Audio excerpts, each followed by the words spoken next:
हरे कृष्णा। श्रीला प्रभुपाद की जय। श्रीमद् भगवद गीता अध्याय 5 श्लोक संख्या 23। शक्नोति हैव यः प्रोसोढुं प्राक्शरीराभिमोक्षणात् कामक्रोधाद् भवं वेगं स युक्तः स सुखी नरः। तो यहाँ भगवान बता रहे हैं, यदि इस शरीर को त्यागने से पहले यानी हमारी मृत्यु से पहले कोई मनुष्य इंद्रियों के वेगों को सहन करने तथा इच्छा एवं क्रोध के वेग को रोकने में समर्थ होता है तो वह संसार में सुखी रह सकता है। तो हम देखते हैं कि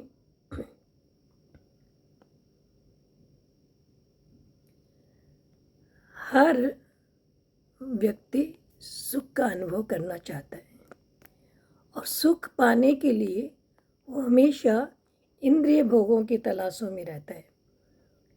लगता है कि इस भोग से मुझे सुख मिल जाएगा, अच्छा सुनना, अच्छा देखना, अच्छा खाना, अच्छी बातें करना, ज़्यादा बोलना, इस तरह से इंद्रियों की जो विषय हैं इनके द्वारा सुख प्राप्त करने का प्रयास करता है।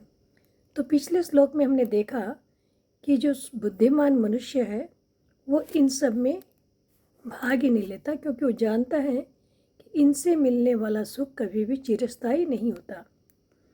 तो यहाँ भगवान बता रहे हैं कि इंद्रियों के वेगों को, वेग मतलब क्या, फोर्स होता है। जो हमारी इंद्रिया में फोर्स करती है कि मुझे ये चाहिए, ये चाहिए, तो हम सोचते हैं कि हाँ, जो इंद्रियों का डिमांड्स वो पूरा करेंगे तो हम सुखी हो जाएंगे। बट भगवान ने कहा कि ऐसा नहीं है। और ये वेग क्या है? हमारी वाणी का वेग। जैसे हमें बोलना, कोई एक बोले तो हम 4 बोलें फटाफट, ऐसा हमारा वाणी पे हमारा कंट्रोल नहीं रहता है, फटाफट हम बोलते हैं। क्रोध का वेग, क्रोध में जब हमारी इच्छाएं पूरी नहीं होती तो हमें क्रोध आता है। मन का वेग, मन 1 मिनट में कहाँ से कहाँ पहुँच जाता है। उदर का वेग, भूख बर्दाश्त नहीं होती है, तुरंत वेग खाना डालना। उपस्थिति यानी मलमूत्र त्यागने का।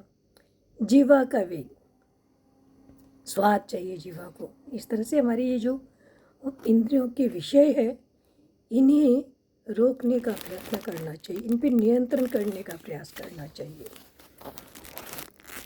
और फिर बताया गया कि इंद्रिय के वेगों को सहन करके अपनी इच्छा पर भी नियंत्रण होना चाहिए, इच्छा को भी रोकने का, क्योंकि इच्छाएं का कोई अंत नहीं है।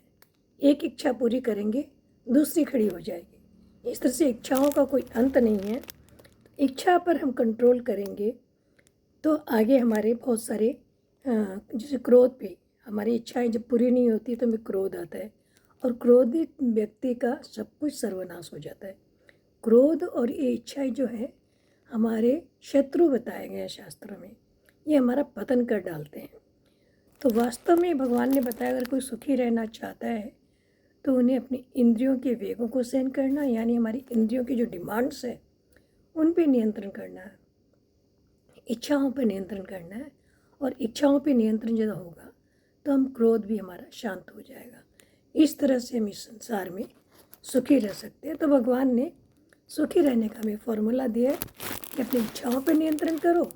इच्छाओं पे नियंत्रण करेंगे तो हमें क्रोध नहीं आएगा, और क्रोध से हम बचेंगे तो हमारा चित्त, मन आदि सब प्रसन्न रहेंगे। हरे कृष्णा।